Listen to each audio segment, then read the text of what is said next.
আমরা নতুন একটি প্রজেক্ট দেখতে যাচ্ছি। তোমার নাম, প্রতিষ্ঠান এবং হচ্ছে গিয়ে প্রজেক্ট সম্বন্ধে বলো।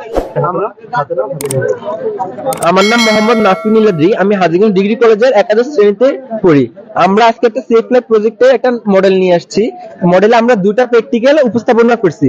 একটা প্র্যাকটিক্যাল হচ্ছে পানি ফিল্টারিং, আর একটা হচ্ছে আর্থকোয়েক মডেল। আমাদের যে পানি ফিল্টারিং যে মডেলটা আছে, এই মডেলটাতে যদি আমরা এরকম একটা পানি দেই, এটা ফিল্টারিং হয়ে এরকম একটা পানিতে রূপান্তরিত হবে। এটা খুবই অল্প সময়। আর ফিল্টারিং এ মূলত 6টা স্টেপে ফিল্টারিং হবে। একটা স্টেপ হচ্ছে স্টোন পাথর, যেটা হচ্ছে পানিটা যদি অম্লীয় থাকে, পানির খাওয়ার আদর্শ পিএইচ মান হচ্ছে 7, ওই 7 যদি পানিটা অম্লীয় থাকে তাহলে 7 এ নিয়ে আসবে খাওয়ার মানে। আর দ্বিতীয়টা হচ্ছে যে ছোট পাথরগুলা, পানিটা যদি হালকা ক্ষারীয় থাকে আদর্শ পানির পিএইচ মানে নিয়ে আসবে।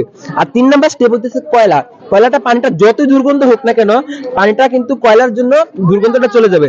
আর 4th নাম্বার স্টেপ হচ্ছে সিলিকন পানিতে যত প্রকার আবর্জনা হইতে শুরু করে যত প্রকার জিনিস আছে, এই সিলিকনের মাধ্যমে তা পানি থেকে বাধা হয়ে যাবে।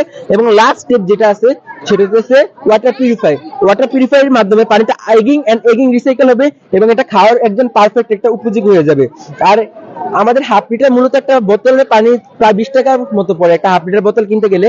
বাট এইভাবে যদি আমরা ফিল্টারিং করি, আমাদের হাফ লিটারের খরচ হইতেছে সর্বোচ্চ 1 টাকা, সর্বোচ্চ গেলে 1 টাকা খরচ হয়। তো আমরা হাফ লিটারে কিন্তু 19 টাকার মতো সেভ করতে পারতেছি যদি আমরা এরকম ফিল্টারিংটা তৈরি করি। আর আমাদের সেকেন্ড যে প্রজেক্ট হচ্ছে আর্থকুইক অ্যালার্ম। বাংলাদেশ দক্ষিণ এশিয়ার একটা অন্যতম ভূমিকম্প প্রধান দেশ। আর বাংলাদেশের ভূমিকম্পগুলো ম্যাক্সিমাম টাইম হয়ে থাকে রাত্রেবেলা। আর ভূমিকম্প যখন হয় আমাদের ফ্রিকোয়েন্সি কিন্তু আগে মাটিতে যায়, তারপরে কিন্তু আমাদের উপরে আমরা এটা উপলব্ধি করতে পারি। তো যখন আমাদের ভূমিকম্প ফ্রিকোয়েন্সিটা যখন যাবে, এটা কিন্তু হালকা মাটিতে একটা মুভ করলে এদিকে কিন্তু একটা অ্যালার্ম তৈরি হচ্ছে। আর অ্যালার্ম তৈরি হলে যেহেতু আমরা ঘুমে আসছি, একটা অ্যালার্মের মাধ্যমে কিন্তু আমরা সচেতন হয়ে যেতে পারবো এবং ঘুম থেকে নিজেদের একটা পূর্ব প্রস্তুতি নিয়ে, মানে ভূমিকম্পের জন্য তো পূর্ব প্রস্তুতি বলা যায় না, বাট তারপরও মানে একটা প্রস্তুতি নিয়ে আমরা একটা নির্দিষ্ট স্থানে গিয়ে নিজেদের জীবন কিছুটা হলেও আশ্রয় নিতে পারবো।